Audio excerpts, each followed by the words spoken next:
Hello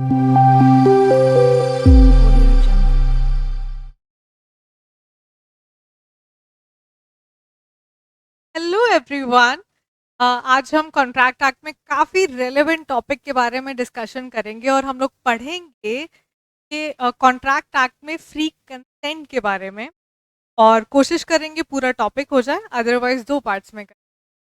तो let's start with this topic and हम लोग शुरू करते हैं। तो देखिए, हमें ये चीज़ पता है, section 2H of contract act ये हमें बताता है कि कॉन्ट्रैक्ट्स होते क्या हैं। हमें ये चीज पता है कि जब एग्रीमेंट इन्फोर्सेबल बाय लॉ बनते हैं तब बनता है कॉन्ट्रैक्ट आपका। और ये जो एग्रीमेंट्स हैं ये इन्फोर्सेबल बाय लॉ कब बनते हैं? ये तब बनेंगे जब सेक्शन 10 की सारी कंडीशंस फुलफिल हो रही हो। सेक्शन 10 हमारा कहता है, इंडियन कॉन्ट्रैक्ट एक्ट 1872 का, कि जो एग्रीमेंट्स हैं सारे एग्रीमेंट्स कॉन्ट्रैक्ट तब बनेंगे अगर they are made by free consent of the parties and the parties are competent to contract and lawful consideration and lawful object भी है। साथ ही साथ में they are not hereby expressly declare to be void. तो ये चार चीजें जो हैं ये बहुत इंपॉर्टेंट है। समझ आया? कॉन्ट्रैक्ट कैसे बनता है? जब एग्रीमेंट इन्फोर्सेबल बाय लॉ बनता है। और ये इन्फोर्सेबल बाय लॉ कब बनता है? इन्फोर्सेबल बाय लॉ बनता है जब सेक्शन 10 की रिक्वायरमेंट्स पूरी हो रही, जो कि सेक्शन 10 में सारी कंडीशंस दी, तब बनता है हमारा कॉन्ट्रैक्ट। और सेक्शन 10 में हमने क्या जाना कि फ्री कंसेंट जो होती है वो कितनी इंपॉर्टेंट है कॉन्ट्रैक्ट में। देखिए, जानते हैं इस चीज को कि यहाँ पर कंसेंट ही क्यों नहीं लिखा और फ्री कंसेंट क्यों लिखा है। देखिए, इसको एक एग्जाम्पल से समझते हैं। जैसे कि आप और मैं हैं, मैंने आपसे कहा कि मेरा एक फ्लैट है, तो आप मेरे से वो ले लीजिए एक्स अमाउंट में। और आपने कहा हाँ जी, एक ही फ्लैट है मैम के पास, तो मैं ले लेता हूँ इसी, आप भी एग्री हो गए उसके लिए। तो इसमें कंसेंट तो थी आपकी। बट दूसरे केस में अगर मैं यही कंसेंट आपके एक गन रखकर सिर पे कहूँ कि जी आप इस चीज में हाँ करिए कि मेरा जो फ्लैट है आप एक्स अमाउंट में रेडी हो जाइए लेने के, बट इस केस में आप डर के मारे हाँ तो कर देंगे, बट बट बट बट ये जो कंसेंट हम देंगे ये फ्री नहीं होगी। तो इस केस में हमने ये जाना कि कॉन्ट्रैक्ट्स बनाते समय सिर्फ कंसेंट का होना ही काफी नहीं होता, कंसेंट को फ्री कंसेंट भी इसमें होना चाहिए, तभी ये ज्यादा रेलेवेंट होगा। तो कंसेंट हमारी फ्री होगी तभी एक एग्रीमेंट आपका कॉन्ट्रैक्ट बनेगा। ये उसमें से एक असेंशियल था जो सेक्शन 10 में हमने जाना। चलिए शुरू करते हैं और अब टॉपिक पढ़ते हैं फ्री कंसेंट का। देखिए, सेक्शन 10 हमने पढ़ लिया कि वैलिड कॉन्ट्रैक्ट्स के जो असेंशियल्स होते हैं सेक्शन 10 में दिए गए हैं, और उसी में से एक आपका असेंशियल होता है फ्री कंसेंट। तो अब ये फ्री कंसेंट होता क्या है इसे जानते हैं लॉ की लैंग्वेज में। देखिए, सेक्शन जो 13 है इंडियन कॉन्ट्रैक्ट एक्ट का 1872 का, इसमें कंसेंट बताया गया है कि कंसेंट आखिर होती क्या है। ये लिखा गया है, जब भी टू या more person said to consent, माना जाएगा कि उन्होंने कंसेंट दी है when they agree upon same thing in a same sense, thing in a same sense. एक ही चीज को आप इस सेंस में समझ रहे हैं, इस टर्म को हम लोग कंसेंसस एड एडम भी कहते हैं, जिसमें म्यूचुअली पार्टीज जो हैं वो सेम चीज को सेम सेंस में समझ रही है। बट अगर किसी भी एग्रीमेंट के अंदर ऐसा नहीं है, देयर इज कोई भी कंसेंसस एट एडम जैसी चीज नहीं है, तो हम ऐसी चीज क्या कहेंगे? कंसेंट। ओके, अब हमने पढ़ा कि कंसेंट क्या होता है, अब पढ़ते हैं कि फ्री कंसेंट क्या होता है, लॉ में क्या कहा गया इसके बारे में।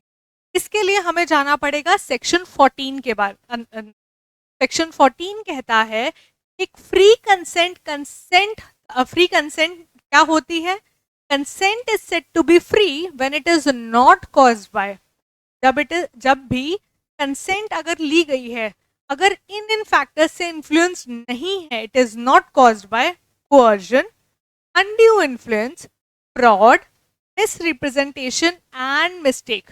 तो 5 चीजें हो गई, coercion, undue influence, fraud, misrepresentation and mistake. Coercion को हम पढ़ेंगे सेक्शन 15 में, अनड्यू इन्फ्लुएंस को हम पढ़ेंगे सेक्शन 16 में, फ्रॉड को 17 में एंड मिसरिप्रेजेंटेशन को सेक्शन 18 में।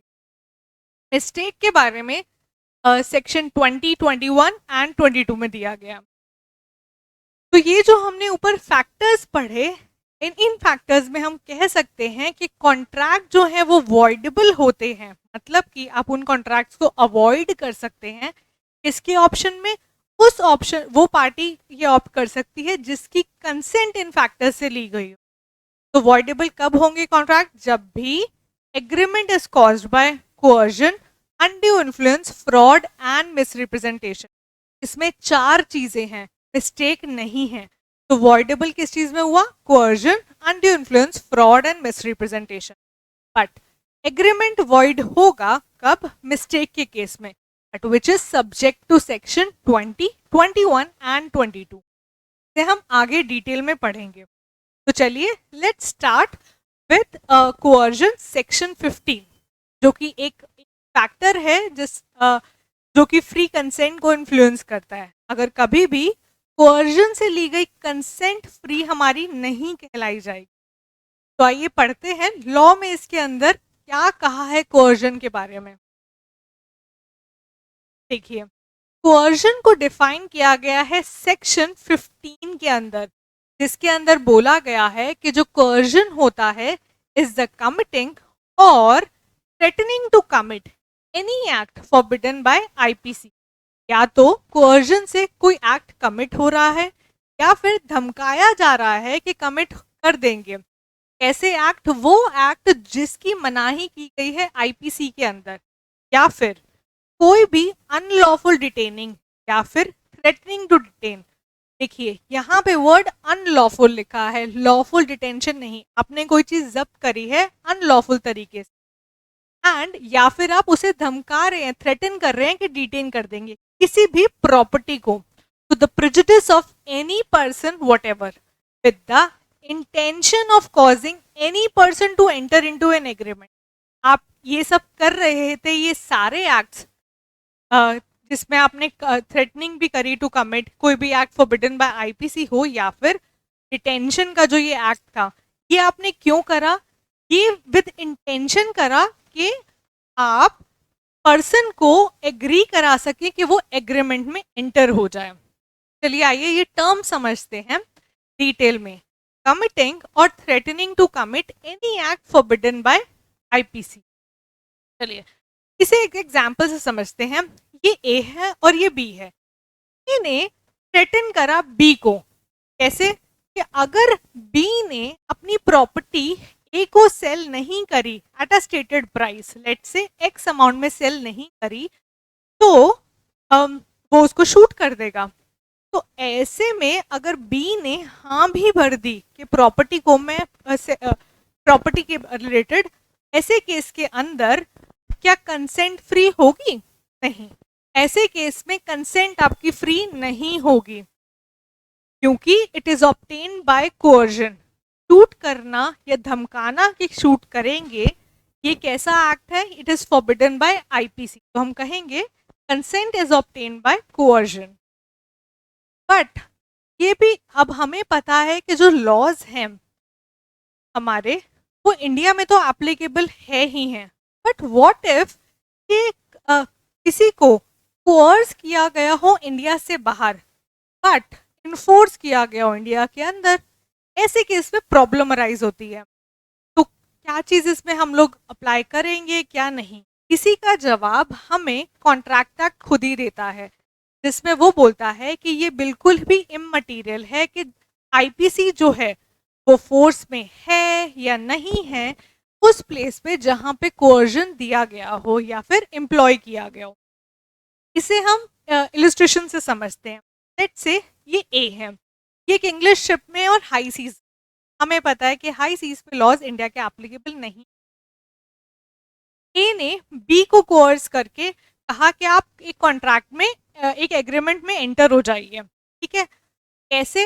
बट उसने क्या करा ए ने कि क्रिमिनल इंटिमिडेशन साथ में दी, जो कि आईपीसी के तहत तो आपका ऑफेंस माना जाएगा, is an act forbidden by IPC. But जैसे वो शिप इंडिया पहुंची, बी ने एक्ट करने से मना कर दिया कि मैं नहीं करूंगा। हाई सीज में तो बेचारा डर के मारे उसने हाँ बोल दी और consent they the. But India आकर उसने कहा कि भाई मैं ये चीज परफॉर्म नहीं करूंगा।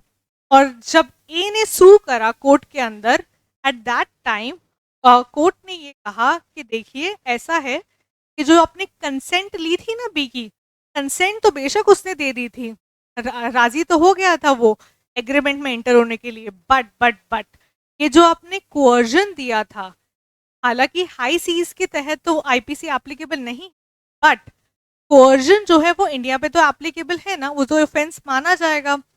आपका क्रिमिनल इंटिमिडेशन से कंसेंट ली गई थी, देयरफॉर ये जो कंसेंट आपकी जो ली गई थी इसमें कोअर्जन एम्प्लॉय हुआ है।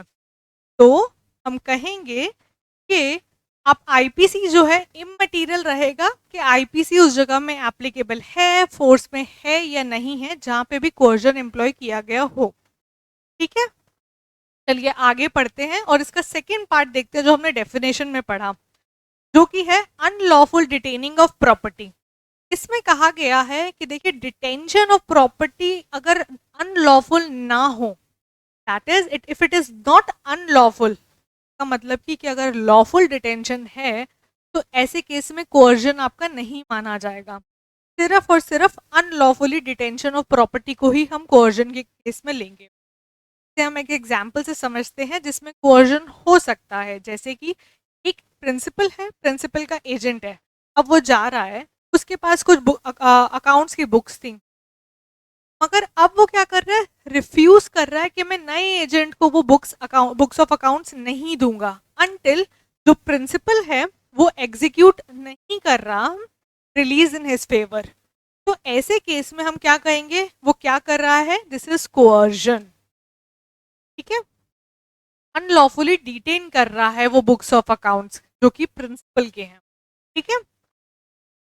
अब आते हैं, एक हमने डेफिनेशन में टर्म ये भी पढ़ा था, to the prejudice of a person. इसे हम डिटेल में समझते हैं कि ये जो फ्रेज है ये एग्जैक्टली कहता क्या है। देखिए, आम भाषा में प्रेजुडिस का मतलब होता है कॉज हार्म टू, किसी को हानि पहुंचाना। का मतलब है that the act causing coercion should not necessarily be directed against the contracting party. मतलब कि जरूरी नहीं है जो कोअर्जन का एक्ट है वो सिर्फ और सिर्फ कॉन्ट्रैक्टिंग पार्टीज पे ही आपने कोअर्जन कराओ, किसी और पर भी करेंगे तब भी कोअर्जन मानेंगे। जैसे कि अगर मैंने ये ए है और ये बी है, ये ए है ये बी है, ये क्या कर रहा है, ये जो बी है इसके सन को कह रहा है कि मैं मार दूंगा, थ्रेटन कर रहा है, ठीक है, टू किल, बी के सन को कोर्स कर रहा है कि भाई आप एग्रीमेंट में एंटर हो जाओ मेरे साथ, ठीक है। ऐसे केस में कॉन्ट्रैक्टिंग पार्टीज कौन थे, ए और बी थे, मगर जो ए का एक्ट था कोर्स करने का वो किसके लिए था, जो कि पार्टी टू एग्रीमेंट नहीं है, दैट इज बी के सन को। इस पे हमने एक्ट ऑफ कोअर्जन करा, ठीक है। अब एक और चीज भी इंपॉर्टेंट होती है इसके अंदर, that it is not necessary that the wrongful act causing coercion should proceed from party to contract. जरूरी नहीं है कि जो रॉन्गफुल एक्ट है जो कि कोअर्जन का है, जरूरी नहीं है कि वो भी पार्टीज टू कॉन्ट्रैक्ट हों। जैसे कि यहाँ पे एक एग्जाम्पल दिया गया है कि in order to coerce a widow to adopt a child, coerce किसे किया गया, विडो को, ताकि वो एक चाइल्ड को अडॉप्ट कर सके। और ये कोअर्जन किसने दिया था, जो चाइल्ड है उसके रिलेटिव्स ने दिया था। Relatives of the adopted son don't allow dead body of the widow's husband to take out of the house until the adoption is made. देखिए, पार्टीज टू कॉन्ट्रैक्ट कौन थे, विडो थी और जो चाइल्ड था, ठीक है, कि उसे अडॉप्ट कर ली जाए। मगर जो ये रॉन्गफुल एक्ट था कोअर्जन कॉज करने का, ये किसने करा, रिलेटिव्स ऑफ अडॉप्टेड सन ने करा। उन्होंने क्या एक्ट करा कि वो डेड बॉडी को अलाउ नहीं कर रहे थे, जो विडोज के हस्बैंड उसको डेड बॉडी को अलाउ नहीं कर रहे थे कि वो घर से बाहर जाए अंटिल अडॉप्शन इज मेड। इस केस में भी हम कहेंगे कि ये एक कोअर्जन है। हालांकि ये जो रॉन्गफुल एक्ट है वो आपके पार्टीज टू कॉन्ट्रैक्ट करा है। रॉन्गफुल एक्ट कॉजिंग कोअर्जन जो है वो पार्टीज टू कॉन्ट्रैक्ट ने नहीं करा है। ठीक है, to the prejudice of person में हमने क्या देखा? पहली चीज, जरूरी नहीं है कि जो एक्ट ऑफ कोअर्जन है वो कॉन्ट्रैक्टिंग पार्टीज पे हो, डायरेक्ट हो। देन हमने ये भी पढ़ा, ये भी जरूरी नहीं है कि जो रॉन्गफुल एक्ट ऑफ कोअर्जन है वो भी पार्टीज टू कॉन्ट्रैक्ट करें, कोई और भी कर सकते।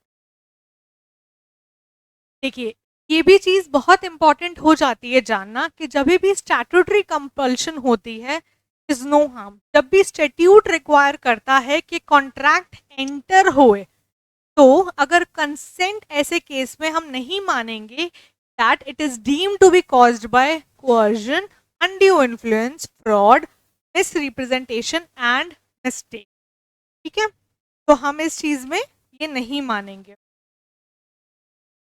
चलिए अब हम लोग एक चीज और देख लेते हैं। यहाँ पर कुछ और भी चीजें हैं, बहुत सारे केस लॉज हैं जिन्हें हम डिटेल में पढ़ेंगे, बट हम अब नेक्स्ट टॉपिक पे चलते हैं जो कि फ्री कंसेंट को इन्फ्लुएंस करता है। अगर अनड्यू इन्फ्लुएंस से आपने कंसेंट ली हो तो ऐसी कंसेंट को हम फ्री मानते हैं। तो अब अनड्यू इन्फ्लुएंस को पढ़ते हैं। अनड्यू इन्फ्लुएंस जो है इसके बारे में हमें पर्टिकुलर सेक्शन दिया गया है जो इसको डिफाइन करता है इंडियन कॉन्ट्रैक्ट एक्ट 1872 में। चलिए आइए इसे पढ़ते हैं। Section 16 of Indian contract act कहता है कि एक कॉन्ट्रैक्ट को हम कहेंगे it is said to be influenced by undue influence. कहेंगे कि it is induced by undue influence कब? where the relations subsisting between the parties are such that one of the party is in position to dominate the will of other। क्या पढ़ा? कि contract जब है हम मानेंगे यूज हुआ है अनड्यू इन्फ्लुएंस से। कब? जब रिलेशन है जो पार्टीज का इस कॉन्ट्रैक्ट में ऐसा है कि जो एक पार्टी है वो क्या कर सकती है? वो डोमिनेट कर सकती है विल ऑफ अदर, दूसरे की, और साथ ही साथ में वो यूज करती है अपनी पोजीशन को, इसलिए ताकि वो एक अनफेयर एडवांटेज ले सके दूसरे के। तो ये असेंशियल क्या हो जाएगा? तो इसमें दो एसेंशियल्स देखेंगे। पहला एसेंशियल देखा हमने अनड्यू इन्फ्लुएंस का, जहां पर जो रिलेशंस थे बिटवीन पार्टीज वो कुछ इस तरीके से थे, जो एक पार्टी है वो क्या कर सकती है? डोमिनेट कर सकती है विल ऑफ अदर, उसको, उसकी विल को इन्फ्लुएंस कर सकती है, डोमिनेट कर सकती है। कुछ इस तरीके का रिलेशन है। रिलेशन कैसे है ये हम पढ़ेंगे आगे। Such a person uses his dominant position to obtain an unfair advantage over the other। ये है आपका दूसरा एसेंशियल। वो जो पर्सन है जिसके पास जो पोजीशन पे है कि वो डोमिनेट कर सके विल ऑफ अदर, वो इस पोजीशन को यूज भी करता है किस लिए? एक अनफेयर एडवांटेज लेने के लिए, अपने लिए, अपने फायदे के लिए। फेयर एडवांटेज नहीं, अनफेयर एडवांटेज ले सके। चलिए आगे पढ़ते हैं सेक्शन 16 को, जिसका पार्ट 2 कहता है कि in particular and without prejudice to the generally of the foregoing principle a person is deemed to be in position to dominate the will of other। देखिए यहाँ पे लॉ खुद ही कह देता है, हम मान लेंगे, डीम कर लेंगे जो ये पार्टी है, एक पार्टी जो है वो डोमिनेट करेगी विल ऑफ अदर। कब कब? यहाँ पे केसेस दे रखे हैं, 3 केस। पहला कहता है जहां पर वो जो पार्टी है दोनों में से जो डोमिनेंट पोजीशन में है वो कब कहेंगे कि वो पोजीशन में dominate the will of other? जब where he hold a real and apparent authority over the other। ये जो पार्टी है वो क्या करती है? एक रियल एंड एपरेंट अथॉरिटी रखती है दूसरी पार्टी के लिए। And second where he stand in a fiduciary relation। तो पहला पढ़ा था हमने real and apparent authority, second था fiduciary relation to the other, and तीसरा है जहां पर where he makes a contract with the person whose mental capacity is temporarily or permanently affected। Reasons दिए गए हैं, पहला है एज, इलनेस या फिर डिस्ट्रेस। और वो जो डिस्ट्रेस है वो दो तरीके का हो सकता है, मेंटल और बॉडली। तो हमने यहाँ पे क्या पढ़ा, तीन चीज, real and apparent authority, fiduciary relation, and second जहाँ पे आप जिससे कॉन्ट्रैक्ट कर रहे हैं कि मेंटल कैपेसिटी अफेक्टेड है टेम्परेली या फिर परमानेंटली, किन किन रीजन से, एज, इलनेस और डिस्ट्रेस। और डिस्ट्रेस कैसी हो सकती है, मेंटल या फिर बॉडीली। चलिए आइए इन्हें डिटेल में समझते हैं कि ये चीजें क्या हैं। तो पहला हमने पढ़ा था जहां पे लोग खुद ही बोलेगा कि डीम कर लेगा कि जो पार्टी है वो डोमिनेट कर रही है विल ऑफ अदर। अब पहला केस है रियल एंड एपरेंट अथॉरिटी। देखिए ये बहुत आम सी चीज है, जब भी कोई पर्सन एक अथॉरिटी में होता है, ठीक है, कॉन्ट्रैक्टिंग पार्टी, एक पार्टी जो है वो अथॉरिटी में होती है जिसके पास पावर है, जिसको हम लेमन लैंग्वेज में कहते हैं पावरफुल पोजीशन में एक पार्टी है और एक वीकर पोजीशन में एक पार्टी है। तो हम एक्सपेक्ट करेंगे जो जो पावरफुल है वो अब्यूज ना करे अपनी अथॉरिटी को, ताकि वो गेन ना कर पाए अनड्यू इन्फ्लुएंस किसी भी तरीके का दूसरी पार्टी के लिए। ये किस तरीके के हो सकते हैं रियल एंड एपरेंट अथॉरिटीज, ये कुछ एग्जाम्पल्स हैं। ये सिर्फ एग्जाम्पल्स नहीं है, और भी एग्जाम्पल्स हो सकते हैं। एम्प्लॉयर और एम्प्लॉय के रिलेशन में हम एक एपरेंट अथॉरिटी मानेंगे कि एक पार्टी जो है वो पावरफुल पोजीशन में है, ज़्यादा अथॉरिटी में है। और दूसरा इनकम टैक्स अथॉरिटी और एसएससी का पुलिस या जुडिशियल ऑफिसर और साथ में एक्यूज, या फिर लाइसेंसिंग अथॉरिटी और लाइसेंस। ठीक है, चलिए अब पढ़ते हैं फिड्यूशरी रिलेशंस के बारे में। पहले हमने रियल एंड एपरेंट अथॉरिटी पढ़ा था, अब पढ़ते हैं फिड्यूशरी रिलेशंस होते क्या हैं। देखिए इसका मतलब होता है ऐसे रिलेशनशिप्स जिसमें कॉन्फिडेंस और ट्रस्ट होता है। दैट इज, जब भी when a person responds confidence in the other, it is expected that he will not be betrayed। देखिए हम कभी भी अगर किसी इंसान पे किसी भी तरीके का ट्रस्ट या कॉन्फिडेंस रख कर कोई भी बात या एग्रीमेंट करते हैं तो सामने वाला इस चीज को एक्सपेक्ट करता है कि उसे बिट्रेल मतलब धोखा नहीं मिलेगा। ऐसे केस में अगर एग्रीमेंट्स में बिट्रेल मिलता भी है तब क्या होगा, तो जो सफरिंग पार्टी है वो कह सकती है कि भाई मेरे को कॉन्ट्रैक्ट जो है अवॉइड करना है। दैट इज वो अवॉइडेबल का ऑप्शन होता है जिससे वो अवॉइड कर सकता है। फिड्यूशरी रिलेशंस के कुछ एग्जाम्पल्स देखते हैं। ये सिर्फ एग्जाम्पल्स नहीं और भी हो सकते हैं, कोई भी रिलेशनशिप जिसमें कॉन्फिडेंस या ट्रस्ट हो। एग्जाम्पल जैसे कि सॉलिटर और क्लाइंट का, ट्रस्टी और बेनिफिशरी का, स्पिरिचुअल एडवाइजर और डिवोटी का, मेडिकल अटेंडेंट और पेशेंट का। देखिए इसको हम एक एग्जाम्पल से भी समझ सकते हैं। जैसे कि अगर मैं एक एडवोकेट हूँ और सामने मेरे कोई क्लाइंट आता है और वो कहता है कि मैम मेरा ऐसे ऐसे मैटर है, आप बेल करा दीजिए। मैं बहुत मेहनत करी और बहुत स्ट्रॉन्ग आर्ग्यूमेंट्स प्रिपेयर करे, कोर्ट में गई और बोला जी बेल हो गई, कोर्ट ने बोला ये चीज़। तो अब मैंने बोला क्लाइंट से कि देखिए बेल मैंने करा दी है, वो जो आपका एक फ्लैट पड़ा है ना नोएडा के अंदर, तो वो वाला फ्लैट मेरे नाम कर दीजिए। तो क्लाइंट कहता है मैम ये कैसे संभव है, मतलब आपने बेल कराई है और मैं फ्लैट इतना महंगा दे दूं करोड़ों का। ऐसे केस के अंदर जो मेरी पोजीशन थी और जो क्लाइंट की पोजीशन है वो क्या था, एक रिलेशनशिप था कॉन्फिडेंस और ट्रस्ट का। उसने मुझे कॉन्फिडेंस में और ट्रस्ट में सारी चीजें बताई, उसकी क्या गलती थी क्या नहीं थी। अगर मैं उसे ये बोलूं कि जी अगर मैं बेल करा सकती हूँ तो आपकी जेल भी करा सकती हूँ, आप मेरे को, वरना अगर आप ऐसा नहीं चाहते हैं तो आप मुझे अपना फ्लैट दे दीजिए, मेरे नाम कर दीजिए। क्या ऐसी तरह इस केस के अंदर मैं अपनी पोजीशन का यूज करते हुए उसे अनफेयर एडवांटेज के लिए नहीं यूज कर रही? यस, इस केस में कर रही हूँ। इस केस के अंदर एक अनड्यू इन्फ्लुएंस भी कर रही हूँ मैं अपने क्लाइंट को। ठीक है, अब देखते हैं यहाँ एक काफी इंटरेस्टिंग सा केस है, मनु सिंह वर्सेस उमादत्त पांडे का। इसमें एक स्पिरिचुअल एडवाइजर और डिवोटी से रिलेटेड बात की गई है। इस केस में हुआ क्या था कि एक एज्ड पर्सन थे, इन्होंने क्या करा, एक डीड ऑफ गिफ्ट साइन करी पूरी प्रॉपर्टी की अपनी, किसके फेवर में, एक स्पिरिचुअल गुरु के फेवर में, कि भाई आप बाद में अपने बेनिफिट्स को सिक्योर करने के लिए कि मेरी जब सोल नेक्स्ट वर्ल्ड में जाएगी।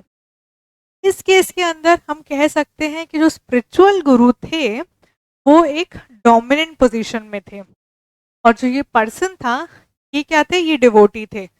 ये दोनों में रिलेशन कैसा था, फिड्यूशरी रिलेशनशिप था।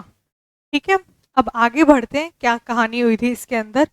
जैसे ही एग्जीक्यूशन प्लेंटिफ ने साइन करा, ये जो एज पर्सन थे उन्होंने साइन करा, उन्होंने अप्लाई कर दिया कैंसिलेशन ऑफ डीड के लिए। अब कोर्ट में मुद्दा ये उठा कि जो ये कैंसिलेशन ऑफ डीड के लिए प्लेंटिफ इंटाइटल है या नहीं है। कोर्ट ने कहा देखिए, एविडेंस एक्ट के जो सेक्शन 111 है इस केस में अप्लाई होगा, जिसमें अकॉर्डिंगली ये बोला गया that in case of a person being in position of active confidence, जो भी पर्सन होता है एक्टिव कॉन्फिडेंस में, तो जो बर्डन ऑफ प्रूफ होता है lies on such a person who enjoys such a confidence. ऐसे केस में बर्डन ऑफ प्रूफ किस पे लाया करेगा, उस पर्सन पे जिस पे जो पर्सन एंजॉय कर रहा है कॉन्फिडेंस, जो कि सुपीरियर, जिसके पास ज्यादा पावर है इस केस के अंदर दोनों पार्टीज में। तो इसमें कौन हुआ, स्पिरिचुअल गुरु। आगे बढ़ते हैं, इसमें लिखा है कि because of the fiduciary relationship between the parties, दो कोर्ट ने दो रीजनिंग बताई। एक तो section 111 of Indian evidence act, साथ ही में ये बोला क्योंकि दोनों में फिड्यूशरी रिलेशनशिप भी है पार्टीज में, ऐसे केस में डिफेंडेंट मतलब कि स्पिरिचुअल गुरु को, जो कि एक डोमिनेंट पोजीशन में पोजीशन को एंजॉय कर रहे हैं, वो प्रूव करेंगे यहाँ पर एब्सेंस ऑफ अनड्यू इन्फ्लुएंस है। तो ऐसे केस में कौन प्रूफ करेगा, डिफेंडेंट। बट केस में हुआ क्या कि डिफेंडेंट ये प्रूफ नहीं कर पाया कि मैंने उन्हें कोई अनड्यू इन्फ्लुएंस नहीं दिया, तो इसलिए प्लेंटिफ एंटाइटल थे to obtain a cancellation of deed. ठीक है, अब हम तीसरी कंडीशन को थोड़ा सा डिटेल में पढ़ते हैं और आगे बढ़ते हैं। ये था person in mental and bodily distress. इस कभी भी कोई भी इंसान जिसकी मेंटल कैपेसिटी मतलब थोड़ी सी अफेक्टेड है, किसकी वजह से, तो आपके जो लॉ ने 3 रीजंस बताए हैं, एक तो ओल्ड एज, दूसरा इलनेस और तीसरा डिस्ट्रेस। डिस्ट्रेस आपका कैसा हो सकता है, मेंटल या फिर बॉडीली। ऐसे केस में पॉसिबिलिटी हो सकती है, ज्यादातर चांसेस ही यही रहते हैं कि ऐसा पर्सन जो होता है वो उसे एक्सप्लॉइट किया जाए या फिर उसका कोई अनफेयर एडवांटेज ले ले। तो ऐसे सिचुएशंस के अंदर लॉ ने क्या करा, ताकि उन्हें हम प्रोटेक्ट कर सकें, तो कॉन्ट्रैक्ट एक्ट में एक चीज ये भी डाल दी गई दैट ऐसे केस में हम मानेंगे अगर इन लोगों से कोई भी कॉन्ट्रैक्ट कर रहा हो तो हम सामने वाली पार्टी को कहेंगे, जो कि ये 3 चीजें जो नहीं है, जो दूसरी पोजीशन में है वो क्या है, डीम्ड अनड्यू इन्फ्लुएंस मान लेंगे। इस तरह के जो कॉन्ट्रैक्ट्स होते हैं इसे मान लेंगे सामने वाली पार्टी ने अनड्यू इन्फ्लुएंस करके ही कॉन्ट्रैक्ट में एंटर होने के लिए उनकी कंसेंट ली। इसका एग्जाम्पल लेते हैं, जैसे कि ये एक मैन है और इन्हें डिसीज है या फिर एज की वजह से, अब क्योंकि डिसीज थी इनकी मेंटल कैपेसिटी अफेक्टेड थी, बी ने इन्हें इंड्यूस करा, ठीक है, over him as his medical attendant to agree to pay B an unreasonable sum of his professional services. B employs undue influence। देखिए ये A है, ये B है, ये हॉस्पिटल में एडमिट था ये ये बंदा जो है बेचारा बहुत ही ज्यादा बीमार है, ऐसी बीमारी है जो ठीक नहीं हो सकती, जिससे वो सोचने समझने की शक्ति भी खत्म हो गई। ठीक है, ओल्ड एज भी थी, इलनेस भी थी और डिस्ट्रेस में भी था, मेंटल कैपेसिटी भी इफेक्टेड है। अब ये क्या है, बी जो कि एक मेडिकल अटेंडेंट है, लेट्स से कि वो डॉक्टर है, इसने इसे इन्फ्लुएंस करा कि भाई मैंने तुम्हारी एक ऐसी बीमारी को ठीक करा है जो कि और कोई नहीं ठीक कर सकता था, तो तुम मुझे एक अनरीजनेबल सम, लेट्स से करोड़ों रुपए मुझे प्रोफेशनल फीस दे दो इसके बदले। ऐसे केस में अगर बी हाँ भी भरता है तो ये माना जाएगा, इट इज डीम्ड कि ऐसे केस में अनड्यू इन्फ्लुएंस एम्प्लॉय हुआ। ठीक है, चलिए आगे बढ़ते हैं। Presumption of undue influence in unconscionable bargains. देखिए ये आपकी डेफिनेशन में ही लिखा है, सेक्शन 16 के बारे में इसके लिए मेंशन है, तो हम सेक्शन 16 के लेटर पार्ट को देखते हैं, पार्ट 3 को। Where a person who is in position to dominate the will of other. ठीक है जी, एक पर्सन है वो ज्यादा सुपीरियर पावर में है और वो पोजीशन में है कि वो डोमिनेट कर सकता है विल ऑफ अनदर पर्सन। ये एंटर होता है कॉन्ट्रैक्ट, दोनों लोग एंटर हो जाते हैं, and the transaction appears on the face of it. लगता है कि जो ये ट्रांजैक्शन है, देखने से ये लगता है या फिर एविडेंस आके ये लगता है कि इट इज अनकॉन्शनेबल। इसका मतलब हम आगे देखते हैं क्या है। The burden of proving such contract was not induced by undue influence shall lie upon the person in a position to dominate the will of other। देखिए, अगर कभी भी एक पर्सन जो कि ऐसी पोजीशन में है जो डोमिनेट कर सकता है विल ऑफ अनदर पर्सन, और वो कॉन्ट्रैक्ट में एंटर हो जाते हैं और ट्रांजैक्शन अपीयर होता है दूर से या फिर देखने से लगता है या एविडेंस लाने पे कि इट इज अनकॉन्शनेबल, मतलब कुछ गड़बड़ है, एक पार्टी को ज्यादा फेवर दिया गया है। ऐसे केस में जो बर्डन ऑफ प्रूफिंग है दैट ये जो कॉन्ट्रैक्ट है उसमें अनड्यू इन्फ्लुएंस नहीं है, किस पे लाई करेगा? ऐसे इंसान पे जो कि सुपीरियर पावर पे है, सुपीरियर पोजीशन में, दैट इज ऐसा इंसान जिसके जो पोजीशन पे है to dominate the will of other. ये प्रूव करेगा कि कॉन्ट्रैक्ट के अंदर अनड्यू इन्फ्लुएंस लेकर आपकी कंसेंट नहीं ली गई है। चलिए आगे इसे डिटेल में पढ़ते हैं। यहाँ पे प्रिज्यूम किया जाता है कि अनड्यू इन्फ्लुएंस होगा इन अनकॉन्शनेबल बार्गेन्स। देखिए, जनरली लेमन लैंग्वेज में अगर हम कहें तो अनकॉन्शनेबल का मतलब होता है एक्सट्रीमली अनजस्ट या फिर one sided in favour of a party. एक ही पार्टी को ज्यादा favour, one sided in favour of party, एक पार्टी को ज्यादा फेवर्स दे रखे हैं या कुछ अनजस्ट है। ठीक है, ऑर्डिनरी क्या होता है? It is for the plaintiff to prove, plaintiff prove करता है दैट कि उसकी कंसेंट जो थी वो फ्री नहीं थी। जैसे कोअर्जन के केस में हमने देखा, कोअर्जन के केस में प्लेंटिव ही प्रूव करेगा कि मेरी कंसेंट फ्री नहीं ली गई थी। बट अनड्यू इन्फ्लुएंस के केस में थोड़ी सी चीजें अलग हैं। Where a person who is in position to dominate the will of another enters into a contract with him, the transaction appears on the face of it or on the evidence adduced कि वो unconscionable था।